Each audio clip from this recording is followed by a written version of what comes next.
Bien, iniciamos entonces la última clase de consulta del curso.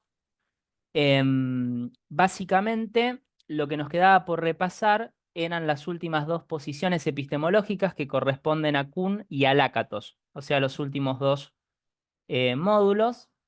Y lo que teníamos ahí eran dos cuestionarios, verdaderos y falsos, que servían como una especie de disparador acerca de los temas principales. Obviamente se presupone que vieron los videos, que leyeron el material. No voy a retomar todos los temas, pero sí lo que les iba a proponer era que vayamos haciendo el verdadero y falso juntos, tanto el de Kuhn como el de Popper, y a partir de ahí seguramente van a surgir dudas y comentarios sobre los temas. Así que primero les voy a compartir pantalla, ustedes me avisan, a ver dónde está. Ahí estarían viendo mi campus. Sí, se ve. Perfecto. Muy bien. Entonces estamos. Acá tenemos una vista panorámica del campus. Como siempre, el segundo parcial, que sería el lunes que viene, va a estar en esta solapa, segundo parcial integrador. Y al igual que el primer parcial, va a estar dividido esta vez en dos temas, no en tres. Tengan la precaución de ver la letra a la que corresponden según apellido, ¿sí? O sea, por ejemplo, acá en el primer parcial habían sido tres temas, entonces de la A a la F, tema uno, de la G. Bueno, en este caso va a ser, supongamos, de la A a la, no sé, supongamos a la M, tema uno, de la N en adelante, tema 2. ¿Sí? Recuerden entrar al tema que les corresponde nada más. Igual que en el primer parcial, el formulario va a durar 24 horas, así que van a poder hacerlo en cualquier momento del día. La modalidad va a ser exactamente la misma. A partir de los pedidos que varios de ustedes me hicieron, les vamos a dar 10 minutos más, o sea, en vez de 40 minutos, 50. Creo que esos 10 minutos de resto les van a dar mayor tranquilidad para resolverlos, más allá de que salvo los ejercicios sobre hipótesis de los casos de investigación, el resto son verdaderos y falsos. Va, todos son verdaderos y falsos o multiple choice. En este caso van a ser todos así, no va a haber ninguno de palabra faltante, que tuvimos una mala experiencia en el primer parcial con eso. Pero reconozco que si te toca un caso de investigación, ese lleva un poco más de tiempo. eh, y van a ser, a lo sumo habrá un caso de investigación. El resto son todos de muy rápida resolución. No obstante, entonces, hacemos oídos al pedido y van a tener 50 minutos, un poquito más, para un número de ejercicios que seguramente será el mismo que el del primer parcial, pero con esa diferencia, no van a ser todos verdaderos o falsos y multiple choice. Solamente ese estilo, lo vamos a testear nosotros en el equipo docente antes, no debería haber ningún problema. Y ustedes, esto es importante porque en el primer parcial quizás no lo había comentado. Para que ustedes puedan ver las respuestas correctas e incorrectas, tienen que esperar a que se cierre el formulario.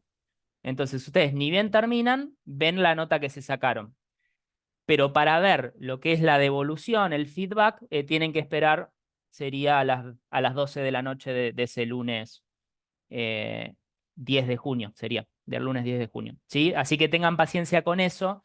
No pregunten antes las respuestas correctas o incorrectas porque necesitamos saber que ya nadie va a ingresar. Por otra parte, también ya que esto queda grabado, les voy a pedir paciencia con el tema del cierre de las notas. Nosotros ni bien tengamos el Excel con las notas finales, lo vamos a subir con el segundo parcial, la nota del segundo parcial y la condición en la que quedaron. Mientras tanto, tengan paciencia porque entiendan que uno está en un montón de cursos, todos presenciales, con lo cual yo entiendo que ustedes por ahí tienen dudas sobre su caso particular, pero tengan paciencia que en el transcurso de unos días ya van a tener ahí el Excel y si hubiera alguna errata, que esperemos que no pase, ahí la resolvemos, ¿sí? Pero espérennos que tenemos que procesar todos los datos y chequear bien nota de primer parcial del segundo y la condición en la que quedan en función del promedio final que le queda. los temas que ingresan, a mí me preguntan por el chat, como es integrador del módulo 3 en adelante. ¿Sí? Si bien el integrador debería incorporar todos los temas, damos por evaluada la unidad de lógica, módulos 1 y 2, lógica, eso ya no lo volvemos a tomar, así que sería del módulo 3 en adelante. O sea que se repetiría con respecto al primer parcial lo que es tipos de hipótesis, análisis de casos de investigación, la filosofía de la ciencia de Hempel y como nuevas las filosofías de la ciencia de Popper, Kuhn y Lakatos. Entonces, ahora entro al módulo 6. Ahí tienen la clase grabada sobre Kuhn. Pido disculpas, es bastante extensa. Es la única que no pude resumir demasiado porque bueno, requiere varios conceptos, pero ahí está todo lo importante, pizarrón virtual de la clase. Y entonces, como les pusimos acá, una vez que visualizaron todos los recursos del módulo, ahí ya están en condiciones de hacer el verdadero y falso. ¿Qué es lo que voy a hacer yo? Lo que voy a tomar como disparador. Entonces, bueno, este ya lo hice en realidad. Primera pregunta. Las crisis hago otra aclaración. En este cuestionario aparecen de manera aleatoria las 10 preguntas, de manera tal que a lo mejor cuando lo hiciste vos no te apareció exactamente como número 1 esta. A ver, antes de responder. Bien. Responde una pregunta del chat. Para promocionar, esto está en el foro de avisos, tienen que tener un promedio de 7 entre los dos parciales y obtener como mínimo un 7 en el integrador. Así que estás en condiciones, Luciano, de promocionar, siempre y cuando el promedio te dé 7. O sea que te tendrías que sacar, en tu caso puntual, 7,25 en el segundo, ¿sí? O más. De manera tal que, Luego, sí, adelante. te hago una pregunta. El tema están preguntando acá en el grupo del certificado de ese Sí, día. es Es la misma igual, modalidad? sí, va a ser de la misma manera que la vez pasada, o sea que van a tener un formulario como para completar sus datos. Vamos a ver, de paso se los muestro. Em, Nosotros lo que hicimos en el primer parcial fue pedirles que ingresen a este formulario, solicitud de constancia de examen, y ahí les vamos a pedir solamente sus datos, nombre y apellido y número de legajo, que es lo que necesitamos para armar el certificado. Y después, al igual que lo hicimos en el primer parcial, se suben todos los certificados a una carpeta de Drive, que también les vamos a compartir una vez que la tengamos, ¿sí? Así que sí, exactamente de la misma manera. Obviamente, para solicitarlo, primero lo tienen que haber hecho al examen, ¿sí? Entonces tenemos que tener que ustedes entregaron el formulario y ahí, perdón, el cuestionario, y ahí lo solicitan sin problemas. Entonces, vuelvo Y al módulo. te hago otra pregunta. En el caso de ir a final, ¿el final cómo sería? Es online, obviamente, seguramente, o no? Eso lo tienen que ¿Cómo sería? consultar con la coordinadora de la carrera de la licenciatura en geografía, a ver si Ajá, tomaron una decisión acerca de cómo van a ser los finales. ¿Sí? bien. Porque este es el primer curso en esta modalidad y todavía no nos tocó nunca una mesa de examen del curso a distancia. Así que por las dudas, consúltenlo al mail de coordinación, Genial. ¿sí? Bueno, ahí me preguntan en el chat, ¿en caso de paro ese día se suspende? No, no se suspende, esto se hace igual a distancia, así que directamente ya va a estar, desde días previos, va a estar programado para que se haga visible el día lunes 10 de junio. Porque además no tenemos tampoco mucho margen, ya que el cuatrimestre termina en la Universidad Nacional de Luján en la semana del 17 de junio. Así que es la última fecha posible como para tomar el segundo parcial. Entonces, como les decía, se presupone que ustedes ya vieron el material sobre CUM y les voy a mostrar las etapas en las que se desenvuelve la actividad científica que nos va a permitir hacer el primer verdadero y falso. Recuerden que la posición de Kuhn se inscribe en la nueva filosofía de la ciencia o filosofía histórica de la ciencia. Y entonces la primera diferencia que va a tener con respecto a la filosofía de la ciencia tradicional es que se va a poner un fuerte interés en los factores sociológicos e históricos. O sea, lo que Kuhn va a plantear es que lo que determina el cambio científico no son factores lógicos y empíricos, sino más bien factores políticos, sociológicos e históricos. De manera que, por eso, a la nueva filosofía de la ciencia también se la ha llamado filosofía histórica de la ciencia. Kuhn, entonces, es un representante destacado de la nueva filosofía de la ciencia o filosofía histórica de la ciencia, que surge aproximadamente en 1960. El libro que a Kuhn lo llevó a la fama, La estructura de las revoluciones científicas, es de 1962. Y ahí, en ese libro, Kuhn plantea que la historia de las disciplinas científicas presenta invariablemente una sucesión alternada de periodos de revolución científica y estadios de mayor estabilidad a los que denomina ciencia normal. Entonces, en condiciones normales, la ciencia está regida por un único paradigma. Pero en algún momento, y acá vienen las etapas que les quería recordar, voy a pasar, voy a pasar, voy a pasar. em, Les quiero mostrar las etapas de la actividad científica.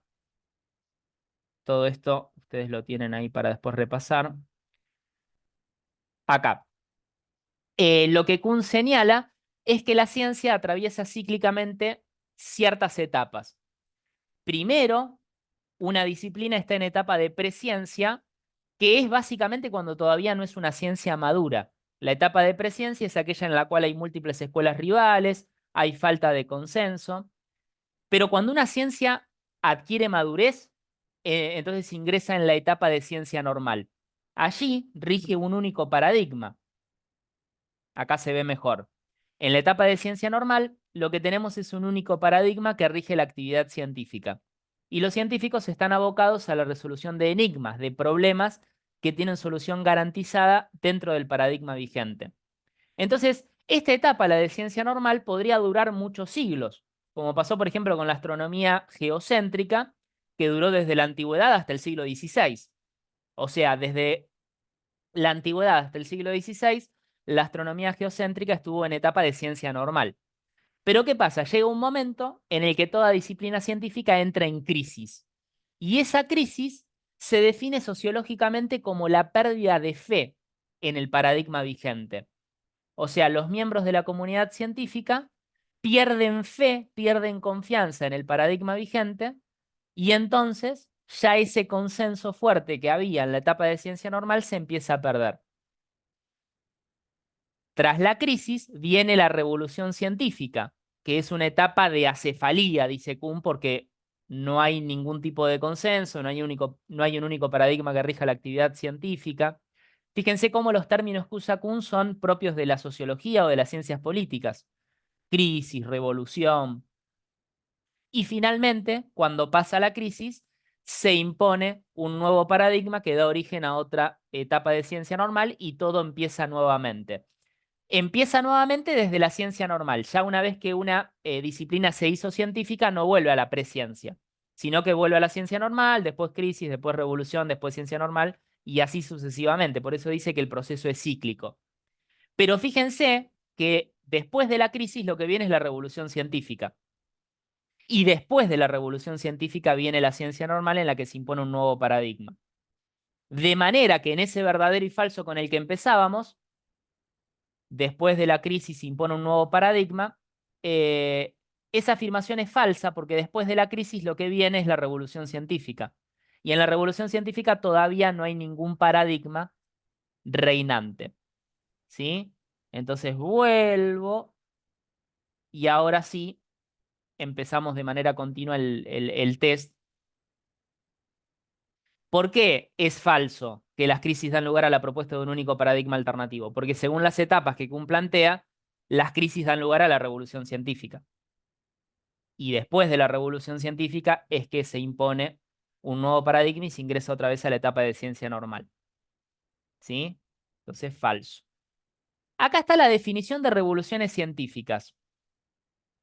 A ver si se acuerdan. ¿Cómo define Kuhn las revoluciones científicas? Como episodios acumulativos en los que un antiguo paradigma es reemplazado por uno nuevo e incompatible, episodios no acumulativos en los que un antiguo paradigma es reemplazado por uno nuevo y compatible con el anterior, o episodios no acumulativos en los que un antiguo paradigma es reemplazado por uno nuevo e incompatible con el anterior. ¿Cuál les parece que define el concepto de paradigma? La tercera opción, ¿no? Muy bien, la tercera opción, Anaí, porque en primer lugar, Kuhn señala explícitamente que nunca es acumulativo el pasaje de un paradigma al otro. Y no es acumulativo por la tesis de la inconmensurabilidad. Kuhn, en esta obra célebre, La estructura de las revoluciones científicas, plantea que la relación que se da entre dos paradigmas sucesivos, supongamos en la astronomía, entre el paradigma heliocéntrico nuevo y el paradigma geocéntrico viejo, la relación que se da es de inconmensurabilidad. Y él toma esta palabra de la geometría, donde se usaba la inconmensurabilidad para hablar de dos entidades que no tenían unidad de medida común. O sea, son incomparables, dice Kuhn, los paradigmas rivales, lo cual para los críticos va a ser una gran exageración, porque va a decir cómo, los críticos le van a decir cómo que no se puede comparar el paradigma geocéntrico con el heliocéntrico, o cómo que no se puede comparar la física de Einstein con la física de Newton. Y bueno, Kuhn va a decir que en alguna medida no se pueden comparar, porque cuando cambia el paradigma, cambia tu percepción del mundo y cambian también el significado de los términos. Yo puse en la clase grabada un ejemplo que pone el propio Kuhn y que es muy ilustrativo, que es el término masa, cuando se pasa del paradigma de Newton al de Einstein. En el paradigma de Newton, la masa se entendía como una magnitud independiente de la velocidad. Entonces, la masa no depende en absoluto de la velocidad del cuerpo. En cambio, cuando se pasa al paradigma de Einstein, la masa depende o la masa se define en función de la velocidad. Cuanto mayor masa tiene un cuerpo, más veloz es. Entonces, ¿qué dice Kuhn? Sería un error tratar de comparar o tratar de traducir el término masa de un paradigma al otro, porque significan cosas totalmente distintas, inclusive incompatibles. Entonces, lo que los críticos le van a decir a Kuhn es, pero eso no es que sean incomparables, simplemente tienen significados distintos, son incompatibles. Bueno, ahí Kuhn entra en una pequeña contradicción, pequeña gran contradicción, que lo va a llevar después a eh, debilitar el concepto inicial de inconmensurabilidad y hablar de inconmensurabilidad local. Eso lo hace en la segunda etapa de su pensamiento. Profe, Sí, adelante. justamente en relación con eso quería consultarle si esta definición correspondería a la primera etapa de Kuhn o también es aplicable a la segunda. Corresponde a la primera etapa de Kuhn. Está muy bien la pregunta. Y de hecho no lo aclaramos en la consigna porque en la segunda etapa Kuhn deja de hablar de revoluciones científicas. O si utiliza la expresión lo hace en un sentido mucho más light, mucho más liviano, pero en general no habla más de revoluciones científicas.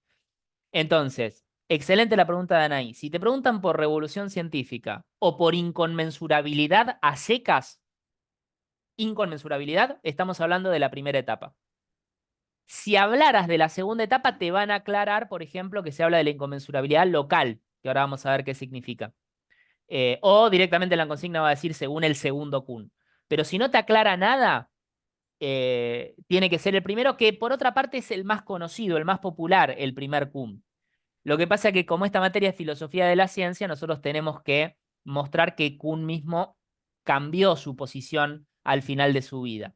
Pero reconocemos que el Kuhn que mayor éxito tuvo y a la vez el que más criticado fue el primero, el de la estructura de las revoluciones científicas. Y entonces, ¿qué significa que las revoluciones sean episodios no acumulativos? Que el nuevo paradigma no conserva nada del anterior. Eso es lo fuerte de lo que está diciendo Kuhn. Porque la filosofía de la ciencia en general suponía que el progreso era acumulativo. E inclusive los propios científicos, Newton planteó, yo no pude descubrir lo que descubrí, yo no hubiera podido descubrir lo que descubrí si no me hubiera posado sobre los hombros de otros gigantes que me precedieron. Entonces estaba hablando de Galileo, Kepler, todos los anteriores. Pero eso lo que supone, lo que dice Newton, es que el progreso es acumulativo. O sea que se recogen los contenidos no refutados de las teorías anteriores y que se avanza a partir de ahí.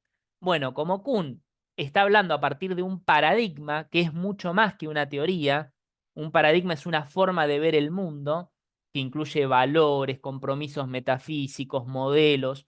Entonces, el paradigma es tan amplio que no se puede refutar con una experiencia. Lo que Kuhn dice es que lo que explica el cambio de paradigma tiene más que ver con lo social, con lo político, que con la lógica y la experiencia. Entonces, el nuevo paradigma va a ser incomparable con el anterior. Eso dice el primer Kuhn. Eso significa que sea un progreso no acumulativo, o que defina las revoluciones científicas como episodios no acumulativos. Y el antiguo paradigma es reemplazado por uno nuevo e incompatible. La segunda opción estaba mal porque decía una parte estaba bien, hasta acá, pero después dice compatible con el anterior. No, el nuevo paradigma para Kuhn no es compatible, sino incompatible con el anterior. Así que efectivamente la última opción es la correcta. Pasamos. Segundo Kuhn. El segundo Kuhn básicamente hace dos cosas. En función de las críticas que recibe, que fundamentalmente apuntan contra la inconmensurabilidad y contra los paradigmas, debilita las dos nociones, o mejor dicho, debilita el concepto de inconmensurabilidad y dice que la inconmensurabilidad es local, es tan solo lingüística, y por otra parte, elucida el concepto de paradigma. Dice en qué sentido entendió él la palabra paradigma, porque los críticos le van a decir que fue muy ambiguo a la hora de definirla. De hecho, una autora, Margaret Masterman, dice que Kuhn utilizó la palabra paradigma en 21 sentidos diferentes. Entonces que fue recontra ambiguo. Kuhn, para defenderse de eso, en la segunda etapa de su pensamiento, lo que dice es que los paradigmas se pueden entender en dos sentidos diferentes. Que el problema fue que los lectores lo entendieron mal. Hay un sentido amplio de paradigma que incluye un montón de elementos. Es una matriz disciplinar que incluye generalizaciones simbólicas, modelos, valores y ejemplares. Y hay un segundo sentido de paradigma que es mucho más restringido, que entienda los paradigmas como ejemplares. Esos ejemplares, que son ejemplos de resolución de problemas, ¿son teóricos o son prácticos? Para saber si esto es verdadero o falso.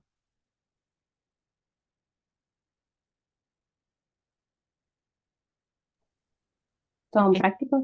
Son Para prácticos. mí práctico, sí. Exactamente, muy bien. Kuhn dice explícitamente que los ejemplares son soluciones concretas a problemas concretos que se aprenden en la práctica científica misma. O sea, Kuhn lo que está diciendo es que el científico se convierte en científico en la práctica. ¿Qué es lo que nos pasa a todos nosotros en cualquier profesión? Nosotros somos docentes y nosotros nos convertimos en docentes en la práctica. Por supuesto que la teoría es útil y que por ahí las teorías que podamos haber incorporado en el profesorado nos pueden haber ayudado, pero nos hicimos profesores cuando nos enfrentamos a un curso y ahí empezamos a ver cómo resolvíamos los problemas que se nos presentaban en la práctica. Bueno, Kuhn está diciendo lo mismo sobre los científicos. O sea, el científico, más allá de toda la teoría que tiene, que son las generalizaciones simbólicas, se hace científico en la práctica. Entonces entra a la comunidad científica y hay ciertos ejemplares que te dicen cómo resolver cierto tipo de problemas. Entonces te encontrás con un problema similar y utilizás esos ejemplares para resolverlo por analogía con los anteriores. Esto hoy en día nos resulta muy obvio o quizás em, muy coherente. Pero en la época de Kuhn había un cierto consenso en que la teoría era más importante que la práctica. Entonces, en esto Kuhn es contundente. La práctica está primero y los ejemplares son los componentes prácticos de los paradigmas que les permiten a los científicos resolver problemas e ir familiarizándose con los modelos científicos. Entonces, acá está el concepto fundamental, o sea, los dos conceptos fundamentales en Kuhn son paradigma e inconmensurabilidad. Y entonces la inconmensurabilidad nosotros algo adelantamos recién cuando hablamos de las revoluciones científicas como episodios no acumulativos, la inconmensurabilidad en la estructura se define en un sentido fuerte y global. Entonces te dice que la inconmensurabilidad abarca varios planos. ¿Qué son? El perceptual, el instrumental y el lingüístico. ¿Qué quiere decir con esto? Que cuando cambia el paradigma, cambia la estructuración de lo que se percibe. Vemos mundos distintos con el cambio de paradigma. ¿Sí? Los griegos, por ejemplo, cuando escuchaban un rayo, lo veían a Zeus. No es que veían una representación de Zeus, no, ese era Zeus, ese rayo. Mientras que nosotros no vemos a Zeus, vemos simplemente la manifestación de una tormenta. Entonces, cambió el paradigma, cambió nuestra percepción del mundo. ¿Sí? Lo mismo cuando desde la astronomía geocéntrica vos veías al Sol moviéndose. Bueno, ustedes me van a decir, y ahora a veces también hablamos de esa manera, y decimos el Sol salió por el este. Sin embargo, desde el punto de vista científico, debiéramos decir nos estamos moviendo, pero el Sol está fijo. O sea, cambia la percepción del mundo a partir del cambio de paradigma. Después, hay un cambio instrumental, que este no es tan fuerte, significa que los mismos instrumentos se siguen usando, pero para medir cosas distintas. Entonces, cuando cambia la astronomía, para seguir con el ejemplo, el telescopio es el mismo, pero se observan cosas diferentes. El más fuerte de los primeros dos es el perceptual y el segundo más fuerte es el lingüístico, que es esto que decíamos antes. Las mismas palabras en paradigmas distintos significan cosas absolutamente distintas e incluso incompatibles entre sí. Entonces no hay posibilidad de hacer una traducción de un paradigma al otro. Porque si vos querés traducir masa en Newton a masa en Einstein, cometés un gran error. Si querés traducir planeta desde el paradigma geocéntrico a planeta en el paradigma heliocéntrico, también te equivocás. Porque para el paradigma geocéntrico, por ejemplo, la Tierra no era un planeta. Y así sucesivamente. O sea que esta inconmensurabilidad, la de la estructura de las revoluciones científicas, es muy fuerte, es global. Y entonces, más allá de que la opción correcta ya sabemos que es la primera, de paso recordamos los temas. Lo que los críticos le dicen es que Kuhn brinda una concepción irracional de la ciencia. ¿Por qué? Porque si esto es así, tal cual Kuhn lo está planteando, entonces no podés decir que un nuevo paradigma es mejor que el anterior. No hay progreso racional de la ciencia, le dicen los críticos. Y ante eso, Kuhn no tiene mucho para decir. Lo que va a decir es, hay progreso igual, pero ese progreso no es acumulativo. Pero en el fondo, él mismo probablemente sepa que es raro decir que los paradigmas no se pueden comparar de ninguna manera. Entonces, al final, en la segunda etapa de su pensamiento, no exactamente al final de su vida, pero después de la década del 70, este libro es de la década del 60, después de la década del 70, Kuhn debilita la inconmensurabilidad y la llama inconmensurabilidad local. Y de esa manera la restringe al plano lingüístico. Por eso, si esta consigna, en vez de decir, de acuerdo con el Kuhn de la estructura de las revoluciones científicas, dijera, de acuerdo con el segundo Kuhn, ahí sí la opción correcta hubiera sido que la inconmensurabilidad solamente abarca el plano lingüístico. Porque eso es lo que dice en la segunda etapa de su pensamiento. Pero acá está hablando de la inconmensurabilidad a secas. ¿Sí? Entonces, de esta manera, la inconmensurabilidad era fuerte y global y no había posibilidad de comparar siquiera un paradigma con el otro. La inconmensurabilidad local va a aparecer después, así que después volvemos. Brillante, ahí en el chat confirman lo que veníamos diciendo. 5. Los paradigmas. Esta es una pregunta típica de segundo parcial que no está tal cual en el material, pero igual si vieron el video probablemente lo hayan sacado. ¿Los paradigmas se contrastan con la experiencia?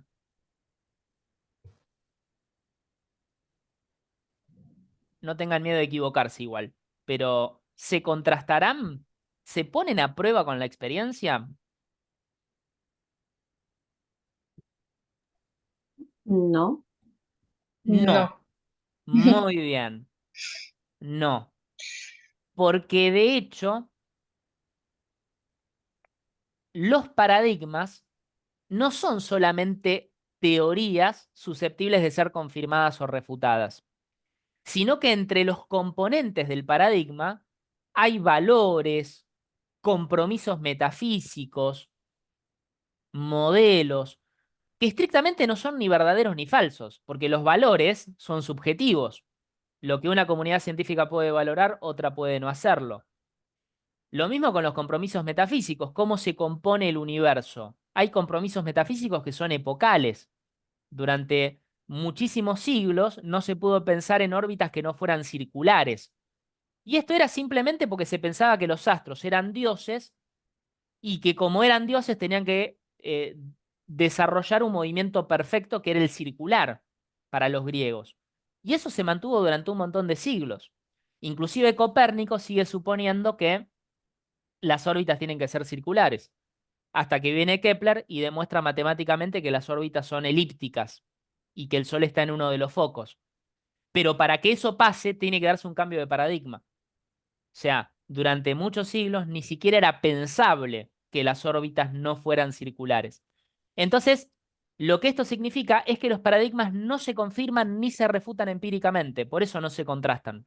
¿Se acuerdan que nosotros desde la unidad 3 llamamos contrastación a la puesta a prueba?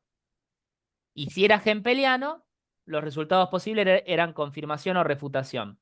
Si eras popperiano, corroboración o refutación. Bueno, para Kuhn no hay nada de esto. Los paradigmas cambian por factores sociales, políticos, ideológicos. No hay cuestiones empíricas que expliquen el cambio de paradigma. ¿Sí? Entonces, esto recuérdenlo porque aparece sí o sí en el segundo parcial. Los paradigmas no se contrastan con la experiencia. Acá es falso porque dice que sí se contrasta. ¿Sí? Bien. ¿Las teorías surgidas en paradigmas distintos son inconmensurables?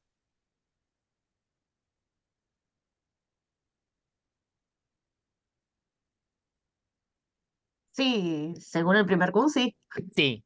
Sí. Esto, Anaí, según el primer Kun, sin dudas, pero esto podríamos decir que vale para todos los Kunes.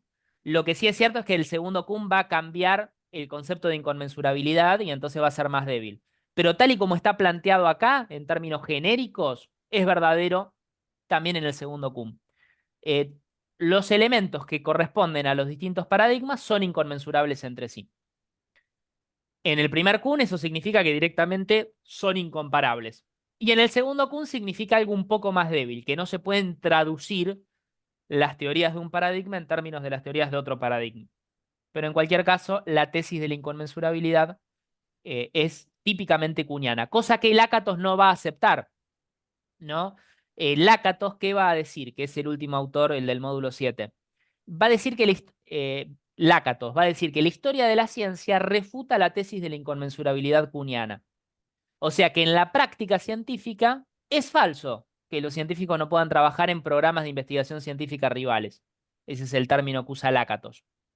Pero bueno, Kuhn estaba convencido de que un paradigma era único y de que era imposible que vos pudieras em, ponerte en el lugar del otro paradigma si está formado bajo este paradigma. Es el primer Kuhn que era bastante estricto. Pero bueno, en el caso de Lakatos no va a creer en la tesis de la inconmensurabilidad, Kuhn sí, por eso esta es verdadera. Después, acá nos define lo que es la etapa, una de las etapas, la de ciencia normal. Como siempre hay una única correcta. En la etapa de ciencia normal, un único paradigma rige la actividad científica y los miembros de la comunidad científica están abocados a la búsqueda de la verdad. Varios paradigmas rivales rigen la actividad científica de cada disciplina y los miembros de la comunidad científica están abocados a la resolución de enigmas. O un único paradigma rige la actividad científica y los miembros de la comunidad científica están abocados a la resolución de enigmas. Hay que leerlas con atención porque algunas tienen una partecita de verdad y otra parte de falsedad, y hay una sola que es completamente verdadera. Muy bien, Noelia, la última, ¿están de acuerdo? ¿Por qué? Porque, por un lado, en la etapa de ciencia normal hay un único paradigma que rige la actividad científica. En cada época histórica hay un único paradigma. Pero además, los miembros de la comunidad científica están abocados a resolver problemas, no están abocados a la búsqueda de la verdad. Por eso la primera opción es falsa. La primera opción empezaba bien, pero dice algo que está mal para Kuhn. Para Kuhn, la ciencia no busca la verdad.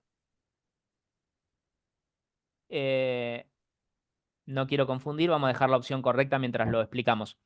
Para Kuhn, la verdad no solo que es inalcanzable, sino que ni siquiera es el objetivo final de la ciencia. Lo único que busca la ciencia es resolver problemas. O sea que si habláramos de un objetivo de la ciencia en Kuhn, sería la resolución de enigmas o problemas.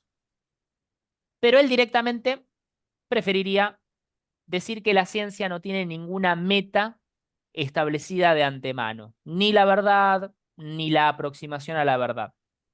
Así que Kuhn, en esto podemos ser contundentes, es el único de los filósofos de la ciencia vistos que no le da ningún valor a la verdad en la ciencia.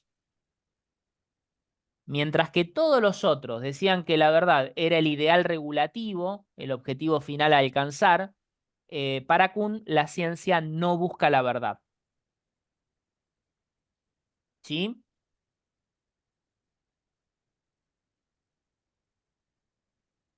8. ¿Los científicos que trabajan en un mismo paradigma comparten los mismos valores?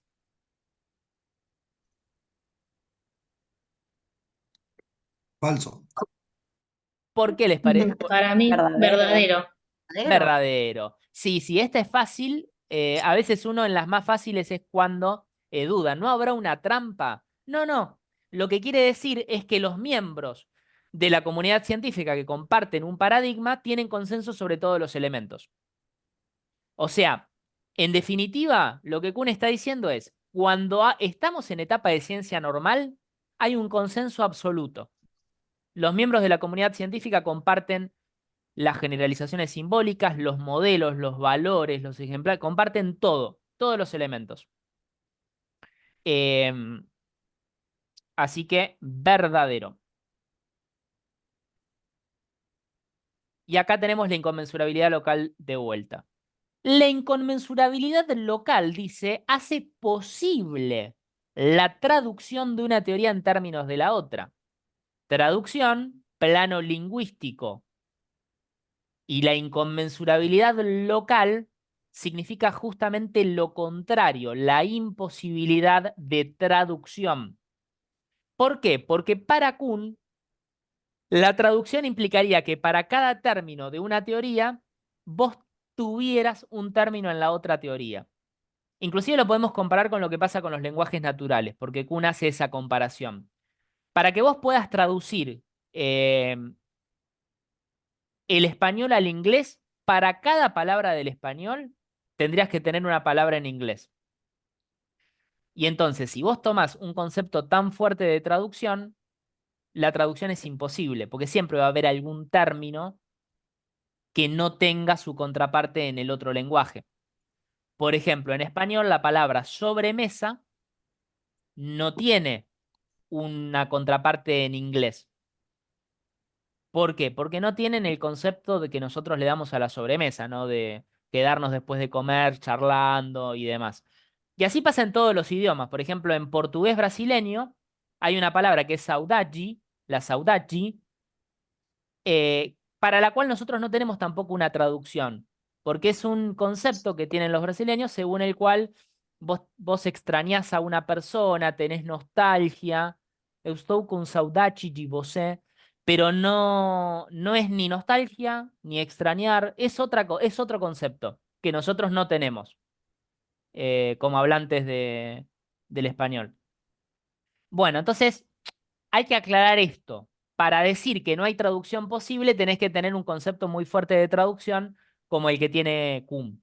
Entonces, Kuhn lo que dice es que la traducción es siempre imposible porque hay ciertos términos que cambian el significado cuando se pasa de un paradigma al otro.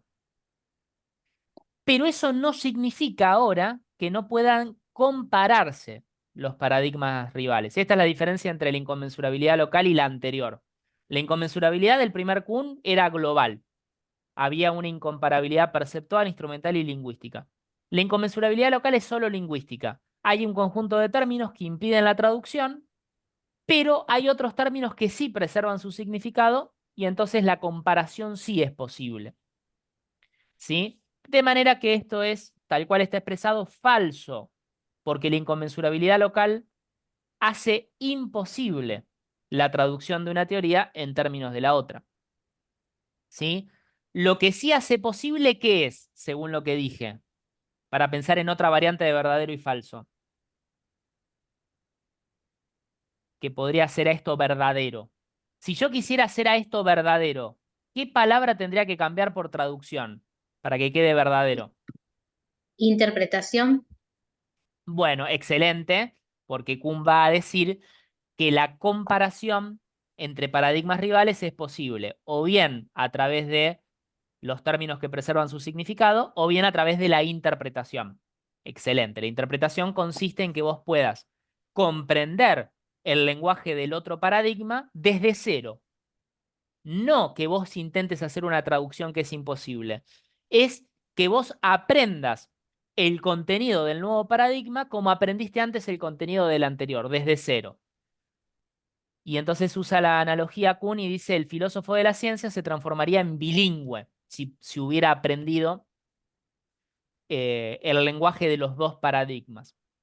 Siguiendo con la comparación de los lenguajes naturales, uno se hace bilingüe si aprende a pensar en el otro idioma. Si en algún momento se genera el clic y uno trata de dejar de traducir palabra a palabra, ¿no? Bueno, y para eso vos tenés que probablemente vivir muchos años en un país que tenga como lengua nativa esa que estás aprendiendo. Entonces, reviso. Yo no había pensado, esa que vos planteaste, Julieta, sería una versión muy refinada que también estaría bien y sería verdadera. Pero inclusive si dijera comparación, sería verdadera también. La inconmensurabilidad local hace posible la comparación de una teoría en términos de la otra. Ah, eso sí, justamente para eso Kuhn debilitó el concepto de paradigma, para hacer posible la comparación. Entonces, lo que siempre sigue siendo imposible es la traducción, inclusive en el segundo Kuhn. ¿Correcto? Así que, bueno, esto lo planteo simplemente porque podría estar esa variante en el segundo parcial, que acá en vez de decir traducción diga comparación. Pero bueno, como acá dice que hace posible la traducción, falso. No dudamos en que es falso. Y pasamos entonces al último. ¿El objetivo de la ciencia es producir teorías verdaderas? No. No, excelente, Eve, porque Kuhn dice explícitamente que la ciencia no tiene ninguna meta establecida de antemano, ni la verdad, ni la verosimilitud, que sería la aproximación a la verdad. Entonces, en esto Kuhn es la oveja negra. Es el único de todos los autores que vimos que diría esto, que el objetivo de la ciencia, aunque sea el objetivo final, no es la verdad. Así que, bueno, terminamos el intento.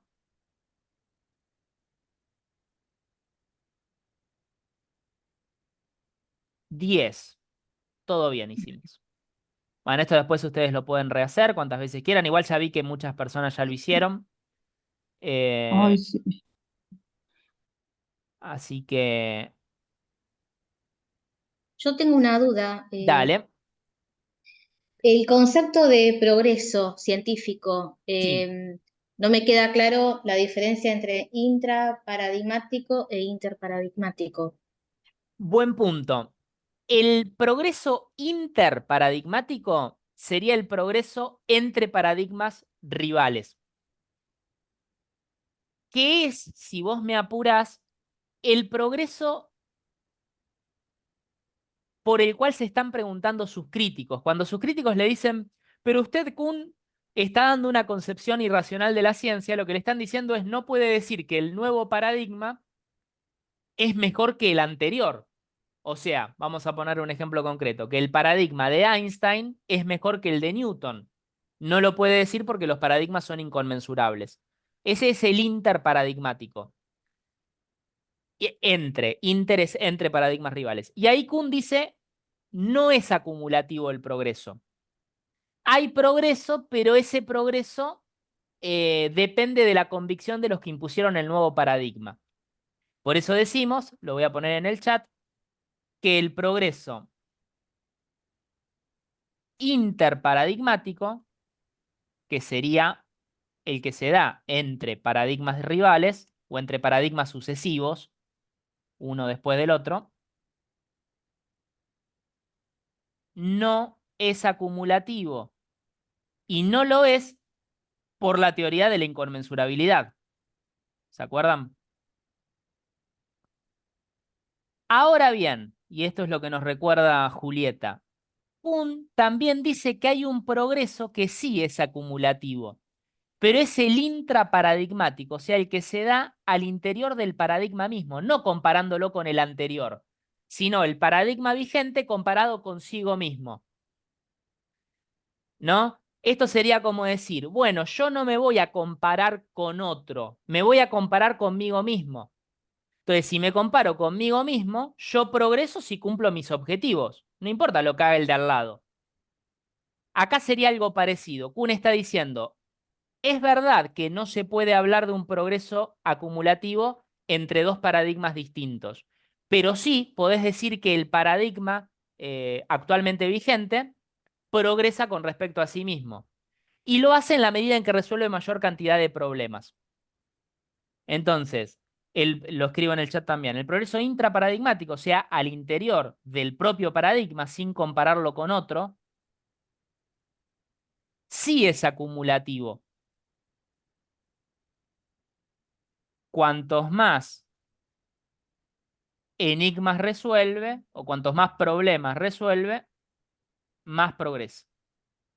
Ahora bien, es medio una trampita la que Kuhn está haciendo, en el sentido de que uno en general no se pregunta si el paradigma progresa con respecto a sí mismo, eso se da por sentado de que sí, sino que uno lo que pregunta es, bueno, ¿cómo hago para saber que el nuevo paradigma progresó con respecto al anterior? ¿Se entiende la diferencia?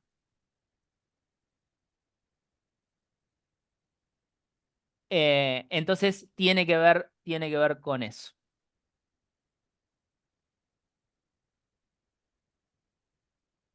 Perfecto. Entonces ahora vamos a hacer el de Lakatos que nos quedó pendiente. A ver si puedo. Vamos entonces al módulo 7, que es el último de todos.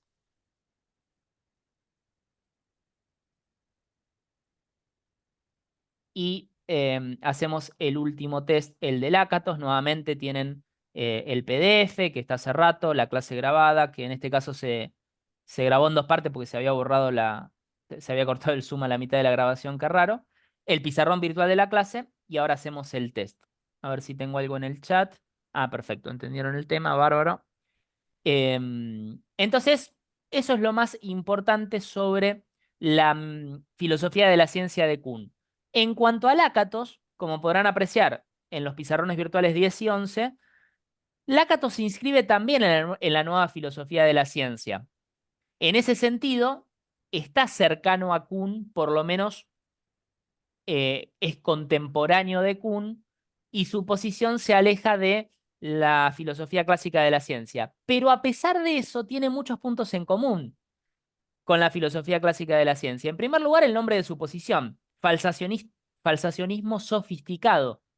O sea que toma su nombre de Popper, de quien se considera discípulo. Entonces, lo que él va a proponer es una versión refinada del falsacionismo de Popper, que resuelve los problemas que tenía el falsacionismo de Popper a juicio de Lakatos. Primer punto en común. Segundo punto en común, con respecto a la filosofía clásica de la ciencia, la de Hempel y Popper, para Lakatos la verdad es el objetivo final de la ciencia.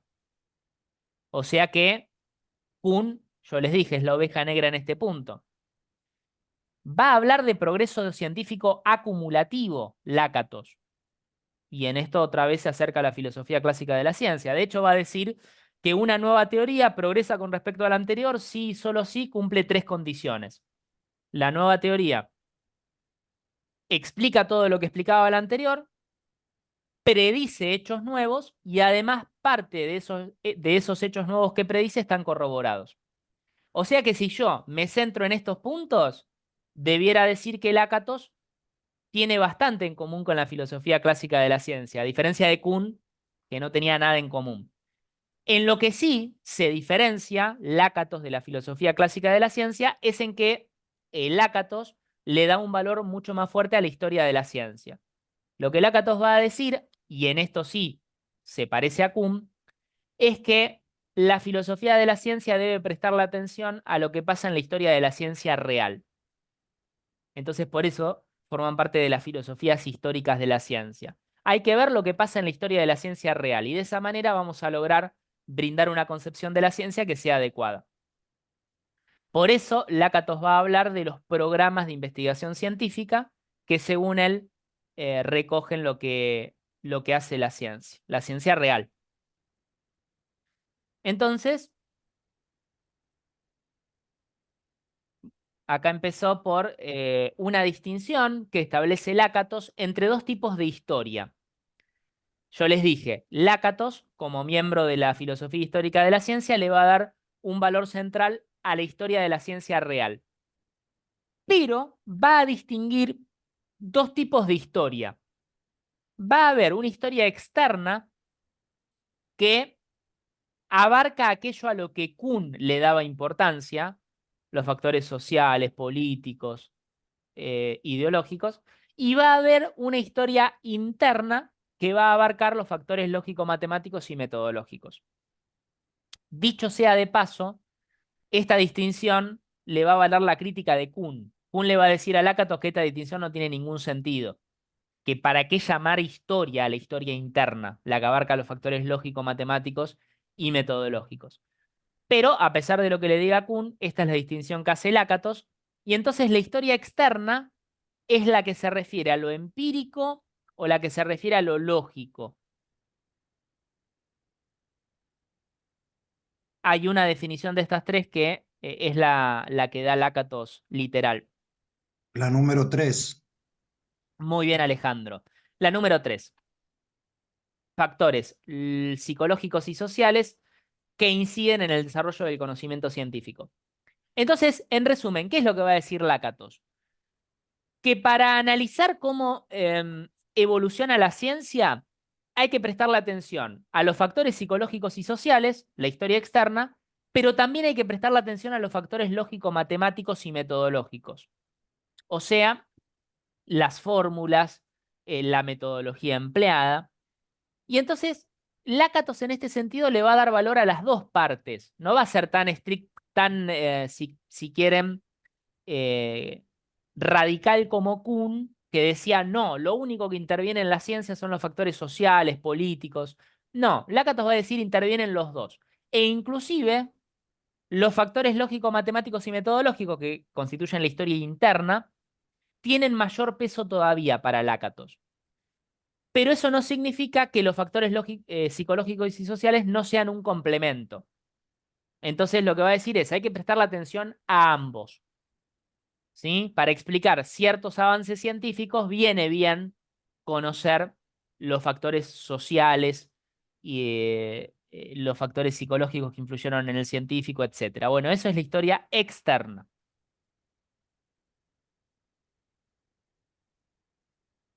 ¿La historia externa es la que tiene prioridad sobre la historia interna?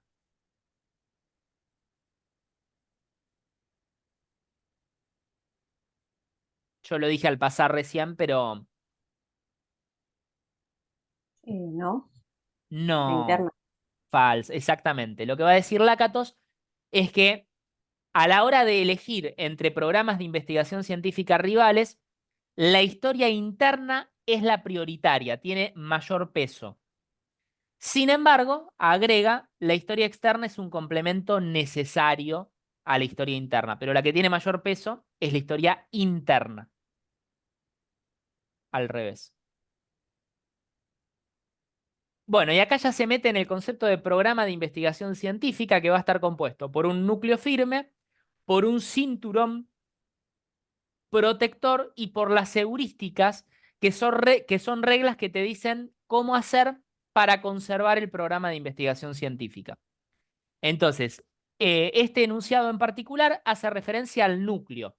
El núcleo firme, ¿qué características tiene? Y de esas características va a salir la respuesta a esta. ¿Qué dice sobre el núcleo firme Lácatos? Que es irrefutable. Muy bien, que es irrefutable por convención. Lo que dice Lácatos es que los miembros de la comunidad científica se ponen de acuerdo en considerar irrefutable el núcleo firme del programa, de manera que no se contrasta con la experiencia. Porque si se contrastar, ¿qué era? Poner a prueba, confirmar o refutar. Si somos hempelianos, corroborar o refutar si somos popperianos. Pero acá, como bien planteaste vos, Melissa, es irrefutable, no se contrasta, se mantiene. El núcleo firme se mantiene. Lo único que está sometido a la contrastación, a la corroboración y a la refutación es el cinturón protector. Según Lácatos, él se dio cuenta de esto estudiando la historia de la ciencia real. O sea, lo que dice es, cuando en la ciencia real los miembros de la comunidad científica se encuentran ante una contraevidencia empírica, no hacen lo que decía Popper, abandonar las teorías vigentes. No, dice Lácatos. En la ciencia real lo que se busca es ajustar el núcleo firme del cinturón a esa aparente contraevidencia empírica, o sea, ver qué es lo que falló para que esa contraevidencia empírica se esté dando. Entonces, el ejemplo típico que pone Lácatos es el del descubrimiento de Neptuno. Él no dice que está hablando del descubrimiento de Neptuno, pero lo pone como un ejemplo del descubrimiento de un planeta. Dice, en un momento determinado, según la astronomía y según la física newtoniana vigente, Urano debía aparecer en determinada posición. Pero los cálculos mostraban que Urano no estaba en esa posición. Había perturbaciones en la órbita de Urano. Entonces dice Lácatos, ¿qué hicieron? ¿Siguieron los cánones popperianos? Si hubieran seguido los cánones popperianos, hubieran dicho, bueno, tenemos una refutación de la física newtoniana y de la astronomía vigente, refutamos todo. Pero dice Lácatos, no hicieron eso. Buscaron hacer ajustes en el cinturón protector. Entonces buscaron una explicación alternativa a por qué había perturbaciones en la órbita de Urano. Entonces se preguntaron, ¿no será que hay una nube de polvo cósmico que tapa el planeta? Hicieron los experimentos, o mejor dicho, las observaciones. No, no era eso. ¿No será que la ley de gravedad no se cumple a grandes distancias? No era eso, se cumple perfectamente la ley de gravedad incluso a grandes distancias. Hasta que a dos astrónomos de manera casi simultánea, un inglés y un francés, Adams y Le Verrier, se les ocurrió que a lo mejor había un planeta todavía no descubierto que estaba perturbando la órbita de Urano. Un planeta todavía no observado que estaba ejerciendo acción gravitacional sobre Urano y por eso no aparecía en la posición predicha. Bueno, todo eso son ajustes en el cinturón protector, ¿no? Hipótesis ad hoc, hipótesis auxiliares que cambian. Así que lo que se contrasta es el cinturón protector, nunca el núcleo firme, porque el núcleo firme estaba compuesto por las hipótesis fundamentales de la astronomía vigente. Y hubiera sido como demasiado costoso, ¿no? Refutar la astronomía vigente por una perturbación en la órbita de Urano. Entonces dice Lácatos, no hacen lo que dice Popper. La posición de Popper es interesante, pero hay que corregirla, y eso es lo que pretende hacer su falsacionismo sofisticado. Entonces el núcleo firme no se contrasta con la experiencia porque es irrefutable por convención. Siguiente. De acuerdo con Lácatos, las hipótesis del núcleo firme de un programa se aceptan por convención, las hipótesis del núcleo firme de un programa se refutan fácilmente, no hay criterios objetivos de progreso, o las hipótesis del cinturón protector se aceptan por convención.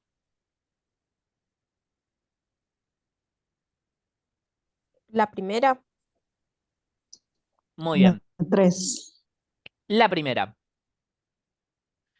Como dijimos recién en la pregunta 3, las hipótesis del núcleo firme se consideran irrefutables por una decisión convencional, se aceptan por convención, ¿sí?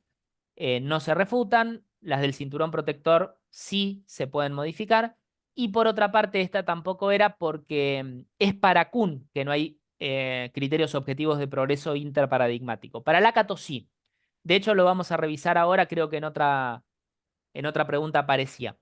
Si no lo repaso al final de la clase. Pero Lakatos dice básicamente que una teoría T' constituye un progreso con respecto a una teoría anterior T si cumple 3 condiciones. T' predice nuevos hechos, T' explica lo mismo que explicaba la anterior, y parte de los hechos nuevos que predice T' están corroborados. Son 3 criterios absolutamente objetivos de progreso.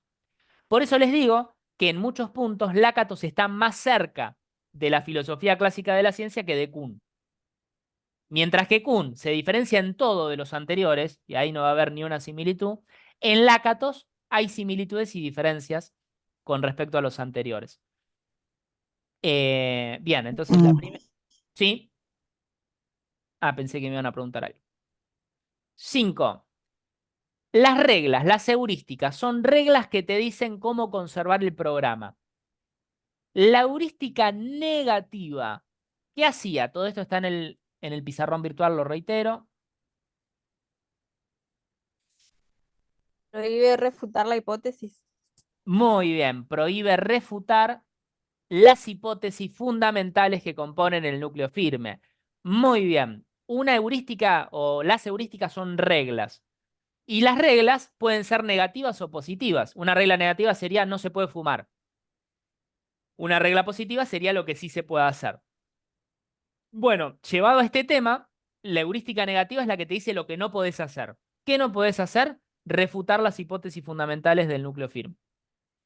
La heurística positiva, en cambio, te dice lo que sí podés hacer, que es hacer arreglos o modificaciones en el cinturón protector para que las aparentes anomalías se transformen en ejemplos corroboradores del programa de investigación científica.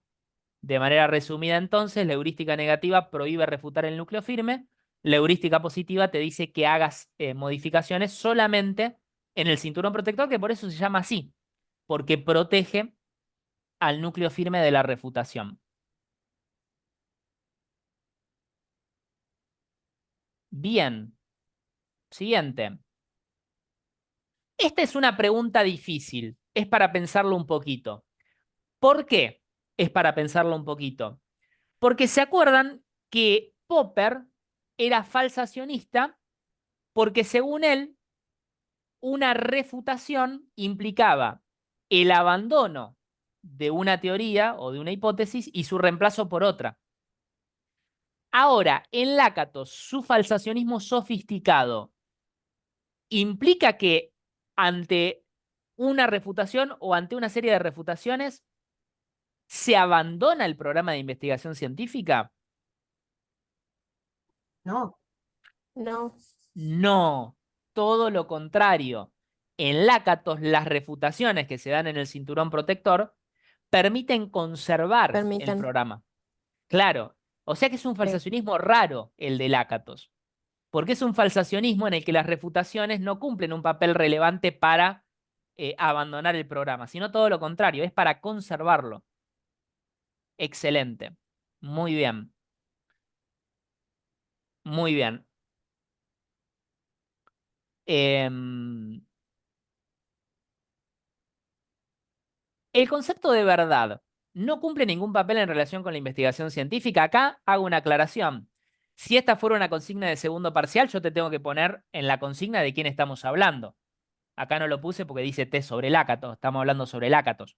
Pero la respuesta de este ejercicio cambia en función del autor. Si esto fuera según Kuhn, habría que decir que es verdadero. Pero según Lakatos, es falso, claro, porque Lakatos en esto está en la misma vereda de Hempel y Popper, en este punto. La verdad es el ideal regulativo de la ciencia, el objetivo final a alcanzar. No lo alcanza nunca, es cierto, pero se va acercando. Y entonces la ciencia progresa acumulativamente, porque los nuevos programas de investigación científica están más cerca de la verdad que los anteriores. Eso implica que hay un progreso racional acumulativo de la ciencia. Lakatos en esto, entonces, no va a caer en esta rareza kuhniana de decir que la verdad no tiene ninguna importancia para la ciencia. Digo rareza no para deslegitimar lo que dice Kuhn, sino para que recuerden que Kuhn es el que va a diferenciarse de los demás en todo. En Lakatos ya el cuadro comparativo es distinto, porque hay cosas en las que no se diferencia de los anteriores. 8. Ah, bueno, y acá está la distinción, otra de las que está planteada, obviamente, en el material y en la clase grabada, sobre dos fases que puede atravesar un programa de investigación científica. Una fase regresiva o estancada o una fase progresiva. Ya el nombre te está indicando que progresivo es cuando progresa, cuando permite hacer predicciones, mientras que es regresivo cuando. Y acá te da las tres opciones. Esta es bastante, me parece, bastante transparente. El 2. Muy bien, el 2. Dos. Excelente. Exacto. Sí. Es la definición literal que da Lakatos de un programa regresivo. Su desarrollo teórico queda rezagado, atrasado con respecto a su desarrollo empírico y solo logra brindar explicaciones post-hoc, o sea, con posterioridad, de hechos descubiertos por casualidad o anticipados por un pic rival. Te lo está diciendo de una manera técnica, rebuscada, pero lo que te está diciendo es que el programa de investigación científica no puede predecir. Y entonces perdió una función fundamental de la ciencia. Ahora bien, y por eso les digo que Lakatos es más moderado que Kuhn. Si un PIC, si un programa de investigación científica está en una fase regresiva, eso no significa que deba ser abandonado, porque con las apropiadas modificaciones en el cinturón protector podría volver a ser progresivo en otro momento histórico. Entonces, por eso, los programas progresivos son aquellos que tienen una alta capacidad predictiva, que recuperaron su capacidad no solo de explicar lo que otros programas de investigación científica explicaban, sino también de predecir. Que predecir es explicar para adelante, ¿no? Predecir es explicar hacia el futuro. No solo lo que ya pasó, sino lo que va a pasar. Y entonces, bueno, es muy importante la capacidad predictiva. Siguiente. Bueno, y acá están los criterios de progreso que les mencionaba, que lo que hacen es confirmar que el Lakatos sí brinda criterios objetivos de progreso, a diferencia de Kuhn. Y es muy claro al respecto. Él los distingue en tres. Acá lo tenemos resumido. Una teoría T asterisco constituye un progreso con respecto a una teoría T previa, sí y solo sí. T' explica los aciertos previos de T, pero no contiene predicciones nuevas corroboradas. No. No, no puede ser. En la 4. Ahí está. T' no presenta anomalías, no puede ser. T' resultó verdadera, no puede ser. La 4 sí es la que te está diciendo que explica, claro, cuando Newton decía que él pudo descubrir lo que descubrió porque se posó sobre los hombros de otros gigantes, ¿qué quiere decir? Había ciertos conocimientos de los que yo partí. Entonces, la teoría nueva explica los aciertos previos de la anterior también, pero además, ¿por qué progresa? Porque además de explicar los aciertos previos, contiene además predicciones nuevas que están corroboradas. ¿Sí? Entiendo. Entonces, si no se dan esas condiciones, podría no haber progreso. Si se dan esas, hay progreso. ¿Sí? O sea, lo que te está diciendo es que la ciencia es racional y que avanza de manera acumulativa. Le está tirando un dardo a Kuhn, que decía que el progreso interparadigmático no era acumulativo. Y la última también es un misil contra Kuhn. Porque Kuhn hablaba de la tesis de la inconmensurabilidad. En cambio, Lakatos, ¿qué va a decir? ¿Que los programas de investigación científica rivales son inconmensurables? No, es falsa. Es falso, claro. Exactamente. De hecho, Lakatos no se detiene a argumentar mucho. Dice directamente que la historia de la ciencia real refuta la tesis de la inconmensurabilidad de Kuhn. Dice que cuando uno analiza lo que pasa en la ciencia real, Un científico puede trabajar en varios programas de investigación científica al mismo tiempo, o inclusive podría desarrollar un programa rival al que prefiere solo para mostrar sus debilidades. Así que no hay inconmensurabilidad kuhniana. A Kuhn le vino muy bien hablar de la inconmensurabilidad porque evidentemente era un concepto novedoso, pero dice Lakatos es una exageración. Así que Lakatos no cree en la tesis de la inconmensurabilidad. Y ahí tenemos repasados los temas principales sobre Lakatos. Extraordinario. Bueno, y ahí sí tenemos, bueno, las respuestas correctas de la revisión.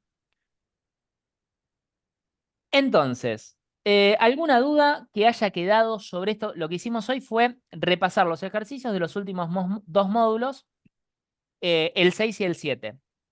Les recomiendo que vuelvan a revisar los ejercicios de los módulos 3, 4, 5, 6, 7, que son los que entran en el integrador. La modalidad no va a ser sorprendente. Multiple choice, verdadero y falso, de ahí no salimos. ¿Alguna duda que les haya quedado? ¿O comentario?